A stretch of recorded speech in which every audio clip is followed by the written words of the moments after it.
என்னோட மருமக கனிஷ்கா கண்ணு முன்னாடி வளர்ந்த குழந்தை கண்டிப்பாக எந்த விதத்திலையும் எப்பவும் தப்பான செயலுக்கு போக மாட்டா. அதை நான் உறுதியாக நம்புகிறோம். அவருக்கு அப்புறம் அத்தைக்கும், அத்தை காலத்துக்கு அப்புறம் எனக்கும் வந்து சேரணும். இதை வழி வழியாக இவர் நடத்தணும் அப்படிங்கிறதுனால அவர் எழுதினார். கடையில் அவங்களுக்குள்ள உரிமை இல்லை. அவங்களுக்கு பாகப்பிரிவினையில் என்னெல்லாம் கொடுக்கணுமோ எல்லா சொத்தையும் நாங்கள் கொடுத்துட்டோம். அந்த பொண்ணோட மாமனார் வந்து அந்த பொண்ணை பற்றி ஏதோ ஃபோன் வருது அதெல்லாம் பற்றி பேசினு இருக்காரு. எனக்கு தெரிஞ்சு அது உண்மைக்கு புறம்பான செய்தியாக இருக்கும். அந்த குழந்தை கண்ணு முன்னாடி வளர்ந்த குழந்தை, என்னோட மருமக கனிஷ்கா கண்ணு முன்னாடி வளர்ந்த குழந்தை கண்டிப்பாக எந்த விதத்திலையும் எப்பவும் தப்பான செயலுக்கு போக மாட்டா. அதை நான் உறுதியாக நம்புகிறோம். இவங்க ரெண்டு பேருக்குள்ள சண்டையிலையும் இந்த பிரச்சனையிலையும் அந்த பொண்ணை பலிகடா ஆக்கிட்டாங்க. இன்னைக்கு அந்த பொண்ணோட வாழ்க்கையை கேள்விக்குறியாக்கி வச்சிருக்கிறாங்க. இந்த இந்த இந்த பொண்ணு இந்த சின்ன வயசுல இப்படி மீடியாவுக்கு முன்னாடி இப்படிலாம் வரணுங்களுக்கு அவளுக்கு எந்த அவசியமும் இல்லை.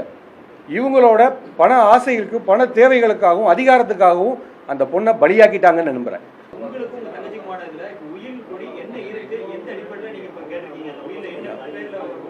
உயிரில் ஒன்றும் இல்லைங்க.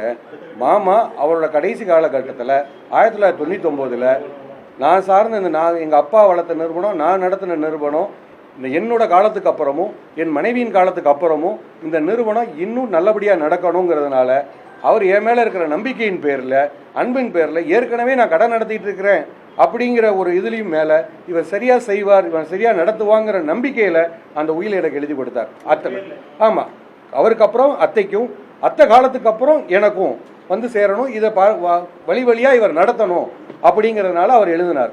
அந்த அடிப்படையில் தான் இப்போ நான் உள்ள வரேன். ஆமாம், ஒரு காலகட்டத்தில் ஒரு வழக்கை தொடர்ந்து இருக்காங்க. எங்கள் மேலேயும் என் அம்மா மேலேயும் ஒரு வழக்கை தொடர்ந்தாங்க. எந்த நோக்கத்தில்னா ஏதோ கொஞ்சம் காணலை பொழுக்கு அவங்களுக்கு, அதனால எங்கள் இதுலேயும் வேணும், கடையிலையும் பங்கு வேணும்னு தொடர்ந்தாங்க. அவங்க வந்து கடையில் அவங்களுக்குள்ள உரிமை இல்லை. அவங்களுக்கு பாகப்பிரிவினையில் என்னெல்லாம் கொடுக்கணுமோ எல்லா சொத்தையும் நாங்கள் கொடுத்துட்டோம். அவங்களுக்கு இந்த கடையை பொறுத்த அளவுக்கு அவங்களுக்கு எந்த சம்மந்தமும் கிடையாது. வாகடியாளாங்கிறது இவருடைய தனிப்பட்ட நிறுவனம், அது அவர் பேரில் தான் எல்லாமே இருக்குது. அவங்க அப்பா நிறுவனம் அப்படிங்கிறது வந்து ஒரு காலகட்டத்தில் இருந்து அதுக்கப்புறம் பார்ட்டிஷன் பண்ணும்போது இவருக்கு தனிப்பட்ட முறையில் வந்தது. அந்த தெரியல சார், அது எப்படி போச்சு, எந்த வழியில இவ்வளவு நாளா நடந்துக்கிறதுனா 3 வருஷமா அவங்க தான் நடத்துறாங்க. 3 வருஷமா நடத்தி நல்லா டெவலப் பண்ணிட்ட மாதிரி சொல்லி அது மக்கள் சொல்ல கருத்து தான். நீங்க சொன்ன மக்கள் சொல்ல கருத்து தான். இவ்வளவு டெவலப் ஆன பிறகு திரும்ப அந்த கடையோட உயில், அந்த அம்மா உங்களோட அத்தை இருக்கும்போது கூட அந்த உயிலை பத்தி நீங்க பேசல, இல்ல பேசியிருக்கோமே. அதுல ரெண்டு விஷயம் இல்ல, அதுல ரெண்டு விஷயம். அந்த உயில் எப்பவும் அதோடக்கு இதுக்கு வரும் அப்படின்னா, ஆக்டிங் வரும்னா அவங்க இறந்ததுக்கு அப்புறம் தான் அந்த உயில் அது ஆக்டிங்கே வரும். ஒன்று அது ஒன்று. இன்னொன்று, அவங்க மேலே தொடர்ந்த வழக்கில் பதில் சொல்லும் போது இந்த உண்மையான உயில் அசலையும் நான் கோர்ட்டில் சமர்ப்பிச்சிருக்கேன். அப்பவுமே சொல்லியிருக்கிறேன், இந்த உயில் ஏற்கனவே இருக்கு. அத்தை இருக்கும்போதே அத்தைக்கும் தெரியும், எல்லாருக்குமே தெரியும், அத்தைக்கும் தெரியும். அந்த உயிலை ஏற்கனவே கோர்ட்டில் சமர்ப்பிச்சிருக்கிறேன். மொத்தத்தில் இந்த இருட்டு கடைங்கிறது ஒரு பாரம்பரியமான ஒரு கடை, பாரம்பரியமான குடும்பம், உலகம் முழு அறியப்பட்ட ஒரு இது.